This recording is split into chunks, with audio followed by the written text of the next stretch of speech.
नमस्कार मंडळी, मी तुमचा लाडका मित्र भरत विजय चव्हाण आणि मी तुम्हा सर्वांचं माझ्या युट्यूब चॅनलमध्ये स्वागत करत आहे. मंडळी, गेले बरेच दिवस चर्चा होती की दंगल सारखा ब्लॉकबस्टर सिनेमा दिल्यानंतर म्हणजे त्या काळात दंगल या सिनेमाने जवळपास 2000 कोटींची कमाई केली होती. म्हणजे आपण सगळे बाहुबलीची चर्चा करतो, बट खऱ्या अर्थी 1000 या क्लबमध्ये जाणारा कुठला सिनेमा वर्ल्ड वाईड असेल तर तो दंगल हा सिनेमा होता. आणि असं म्हटलं जात होतं की नितेश तिवारी आता आपल्यासाठी काहीतरी मोठं घेऊन येणार आहे. तर ते सरप्राईज पॅकेज काय, तर खूप जण अज्युम करत होते की त्यांचं पुढचं व्हेंचर जे आहे ते रामायणवर आधारित असेल. आणि आता बरेचसे कन्फर्म न्यूज आपल्यासमोर येत आहेत. 2025 साली रामायणा हा सिनेमा आपल्या भेटीला येणार आहे.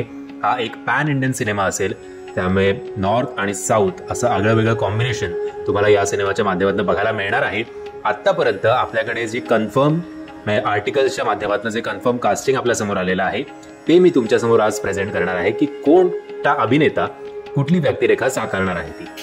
म्हणजे IMDb ही वेबसाईट तुम्हाला माहिती असेल, ही तसं बघायला गेलं तर खूप विश्वास ठेवण्यासारखी वेबसाईट आहे. IMDb नुसार सर्वप्रथम आपण बघूया की अरुण गोविल ज्यांनी स्वतः प्रभू श्रीरामाची भूमिका केली होती रामायण या मालिकेमध्ये, ते स्वतः या चित्रपटात कोणाची भूमिका करतायत, तर अरुण गोविल या सिनेमामध्ये आपल्याला राजा दशरथ यांची भूमिका करताना दिसणार आहेत.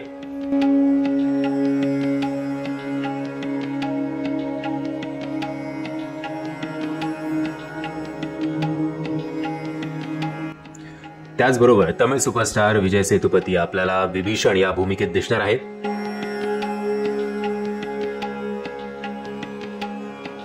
आणि जेव्हा 3-3.5 तासाचा सिनेमा असतो आणि त्या 3-3.5 तासाच्या सिनेमामध्ये फक्त 20-25 मिनिटं त्याचं काम असतं आणि ते 20-25 मिनिटं काम असून सुद्धा त्या सिनेमाचा खरा नायक जो ठरतो तो त्या सिनेमाचा खलनायकच ठरतो. म्हणजेच ॲनिमल या सिनेमाविषयी बोलतोय. ॲनिमल या सिनेमामध्ये बॉबी देओलची जेव्हा एंट्री झाली होती तेव्हा त्याला लॉर्ड बॉबी म्हणून संबोधलं गेलं होतं. आणि रणबीर कपूर पेक्षा जास्त चर्चा जर कोणाची ॲनिमल या सिनेमाच्या माध्यमातून झाली असेल तर तो म्हणजे अर्थातच बॉबी देओल. आणि बॉबी देओल या सिनेमामध्ये सुद्धा आपल्याला असं एका कॅमिओ मध्ये दिसणार आहे. आणि ते कॅमिओ काय, तर बॉबी देओल आपल्याला कुंभकर्ण या व्यक्तिरेखेत दिसणार आहे.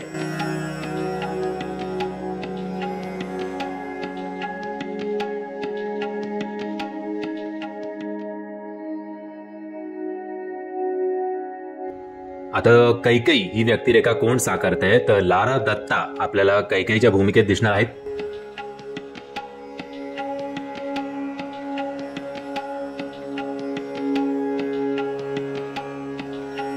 त्याचबरोबर देओल कुटुंब आपल्याला या सिनेमामध्ये पुन्हा एकदा एकत्र दिसणार आहे, कारण बॉबी देओल आहे तर सनी देओल सुद्धा आपल्याला या सिनेमामध्ये दिसणार आहेत.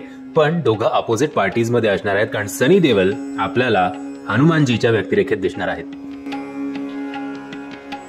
आता येऊया या सिनेमाच्या मुख्य 4 पात्रांकडे. ते मुख्य 4 कॅरेक्टर्स म्हणजे अर्थातच प्रभू श्रीराम, लक्ष्मण, सीता आणि रावण कोण करताय ते. सर्वप्रथम आपण बघूया की लक्ष्मणाची भूमिका कोण करताय. लक्ष्मणाची भूमिका नवीन पॉली शेट्टी करणार आहे. त्याचबरोबर सीता मातेची भूमिका करणार आहे सई पल्लवी.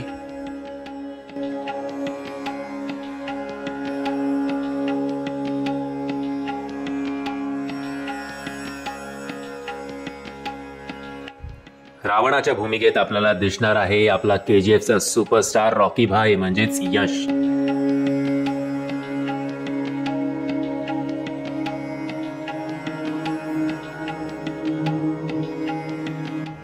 आणि प्रभू श्रीरामाच्या भूमिकेत आपल्याला दिसणार आहे रणबीर कपूर.